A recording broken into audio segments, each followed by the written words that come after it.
levamos em nós mesmos os sofrimentos mortais de Jesus. Leitura da segunda carta de São Paulo aos Coríntios. Irmãos, trazemos esse tesouro em vasos de barro, para que todos reconheçam que este poder extraordinário vem de Deus e não de nós. Somos afligidos de todos os lados, mas não vencidos pela angústia, postos entre os maiores apuros, mas sem perder a esperança, perseguidos, mas não desamparados, derrubados, mas não aniquilados. Por toda a parte e sempre levamos em nós mesmos os sofrimentos mortais de Jesus, para que também a vida de Jesus seja manifestada em nossos corpos.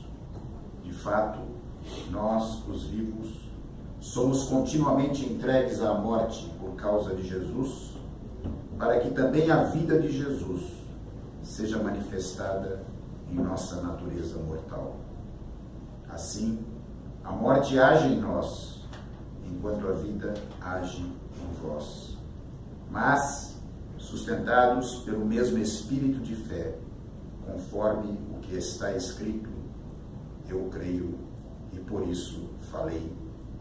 Nós também cremos e por isso falamos, certos de que aquele que ressuscitou o Senhor Jesus nos ressuscitará também com Jesus e nos colocará ao seu lado juntamente convosco. E tudo isso é por causa de vós, para que a abundância da graça em um número maior de pessoas faça crescer a ação de graças para a glória de Deus. Palavra do Senhor. Graças a Deus. Os que lançam as sementes entre lágrimas ceifarão com alegria.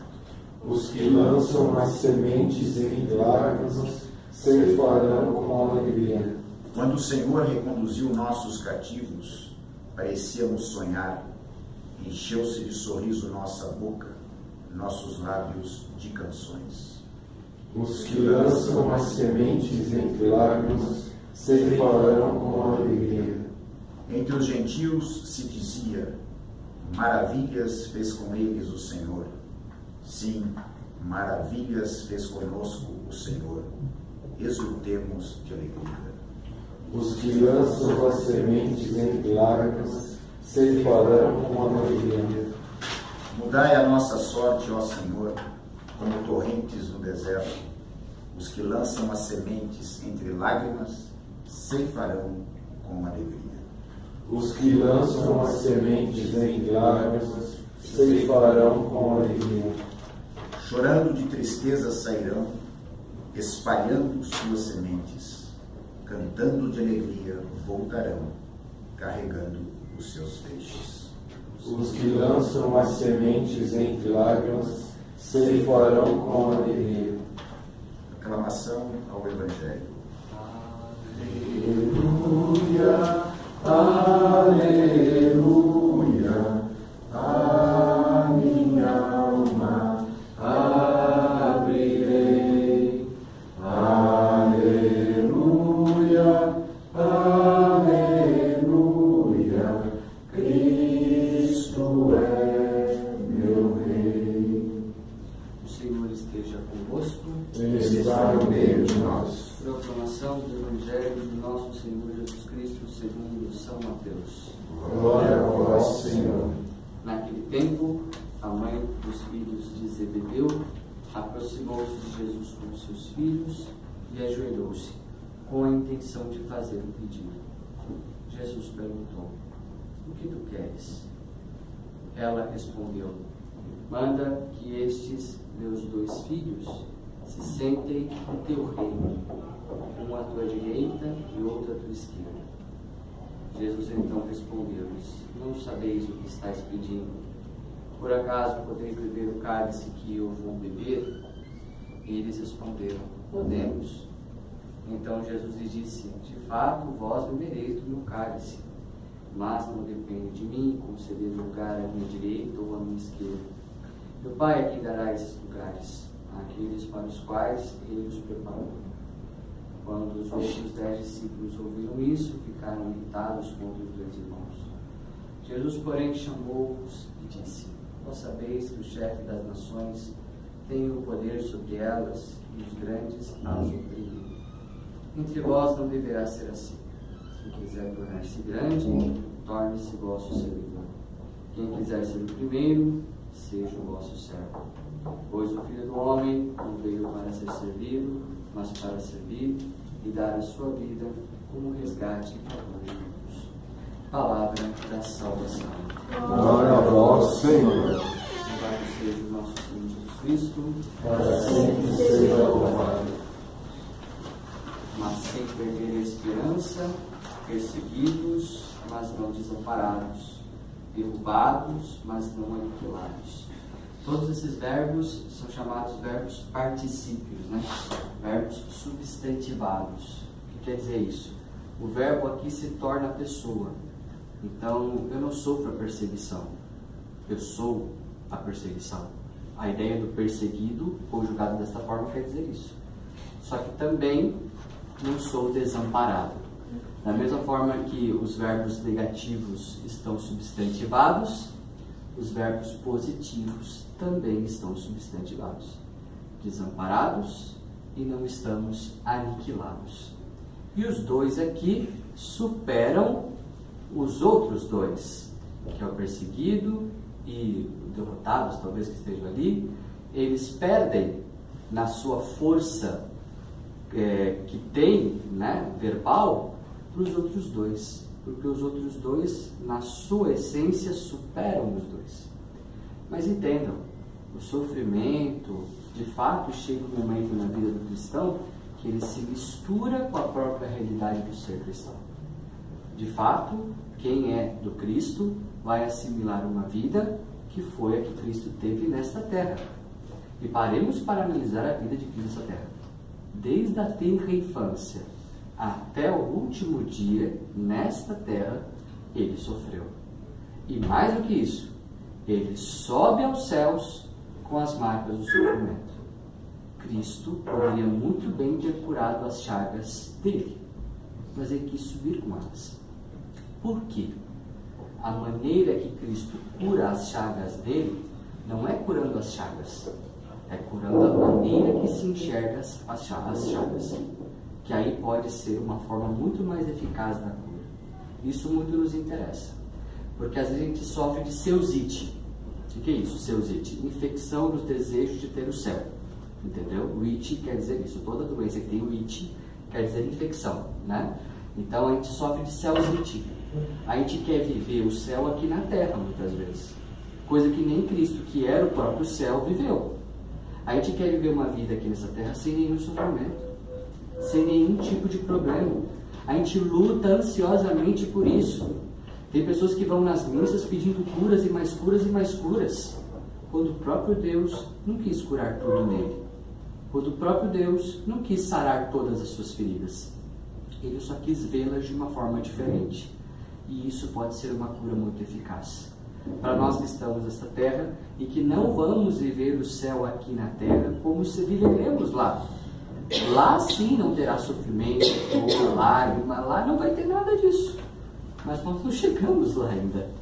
Nós estamos aqui. E Cristo prometeu o céu depois da cruz, não nesta terra. Se a gente se conformar com esta ideia, quantos sofrimentos a gente vai saber lidar com mais tranquilidade. Vamos agora não querer a cura do sofrimento, mas a cura da maneira de enxergá-los. E aí que entra essa carta de Paulo. No sofrimento, ele consegue ver a transformação do mesmo, porque a maneira como ele enxerga esse sofrimento faz ele perceber a beleza do sofrer em Cristo. E qual é a beleza do sofrer em Cristo? Ora, se o meu Cristo subiu com as marcas do sofrimento, e se eu tenho os sofrimentos em mim por causa dele, eu posso ter uma vida de pecados, mas os meus sofrimentos me faz parecer com Cristo, porque o meu Deus subiu machucado. Portanto, se eu não consigo ser uma pessoa que não posso não ter feridas nesta terra, para que eu me pareça mais com Deus, então Deus permitiu que ficassem as feridas dele, para que assim nós possamos ser verdadeiramente imagem e semelhança dele. Se nós não podemos ser pessoas imaculadas, totalmente sem feridas, então o que Deus fez? Se permitiu ferir. Só para agora poder dizer, se você não se parece comigo, então eu me pareço com você agora. Agora as nossas feridas, os nossos problemas, os nossos sofrimentos nos dão a certeza de que nos parecemos com Cristo. Porque Ele continua ferido, Ele continua machucado, só para nos dar essa certeza. Eu sei o que você está passando, eu sei o que você está sofrendo, eu sei o que você está vivendo. Existe agora, por causa dos sofrimentos de Cristo e por causa dos nossos, uma profunda correlação, que nos dá a certeza agora de que Deus, por saber o que é o sofrimento, porque a desencarnação Ele não sabe para isso, Ele então pode nos aproximar ainda mais dele, devido à compaixão, de não só saber o que é o sofrimento, mas de um dia ter experimentado isso na própria carne. E uma vez que entendemos agora que os nossos sofrimentos nos fazem mais parecidos com Cristo, nós vamos então perceber a beleza dele, que muitas vezes nos ensina. Quando nós muitas vezes crescemos na nossa vida? É na bonança ou são nas tribulações? Quando a gente muitas vezes mais se aproxima de Deus? É na dor ou é no amor? Quantas experiências nós temos hoje acumuladas em nós, e agora nós podemos então falar, aconselhar as pessoas, porque passamos por situações difíceis. Então o cristão não é aquele que quer anular os sofrimentos dessa terra, porque ele sabe que isso é impossível. Não tem como. Aí já começa a curar os seus it, né? De querer viver o céu aqui nessa terra. E coisa que não é possível. O mundo está aí, o diabo está aí, a gente às vezes, nós mesmos estamos aí, provocamos os nossos próprios sofrimentos. Então, o entender que eu vou viver o céu aqui, na circunstância em que eu estou, que é como entender o sofrimento de uma maneira benéfica.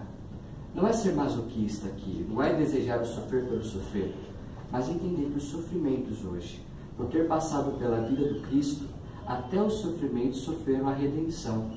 E eles podem agora nos ensinar muitas coisas, como nos ensinam. É ou não é? Quantos sofrimentos da sua vida te ensinou tantas coisas? E aí você vai parar de ficar se revoltando com Deus, dizer por quê, por quê, por quê? Não, tem um pra quê. Tem um pra quê. Tem um pra quê dos nossos sofrimentos. E muitas vezes eles nos ensinam muito mais do que os tempos de bonança, os tempos de tranquilidade, os tempos que estamos vivendo em circunstâncias boas. Aliás, o sofrimento nos ajuda até a valorizar isso. Porque quando a gente está num momento bom, né? A gente fala, ai que bom, tá sempre aquele problema agora, eu sei o que é sofrer. Então deixa eu aproveitar melhor isso aqui, porque já vai mudar mesmo. Então deixa eu aproveitar bem isso aqui. O sofrimento nos ajuda a viver até bem, até melhor, os tempos de bonança. Certos de que eles passarão. Isso é uma outra certeza que também nós temos, né? Qual foi o seu sofrimento há um mês atrás? Há um ano atrás? É o mesmo que você está vivendo hoje? Talvez você está falando, estou com saudade daquilo lá era melhor, era mais fácil de viver aquele, né? Tudo passa, os sofrimentos passam, as dificuldades passam, elas só vêm para nos ensinar algo. Quem é cristão consegue perceber isso. E aí começa a parar de pedir, Senhor, me tira os sofrimentos, começa a pedir o que Santa Teresa falava, não me tire a cruz, me dê a força para suportá-lo. Louvado seja o nosso Senhor Jesus. Sempre seja louvado.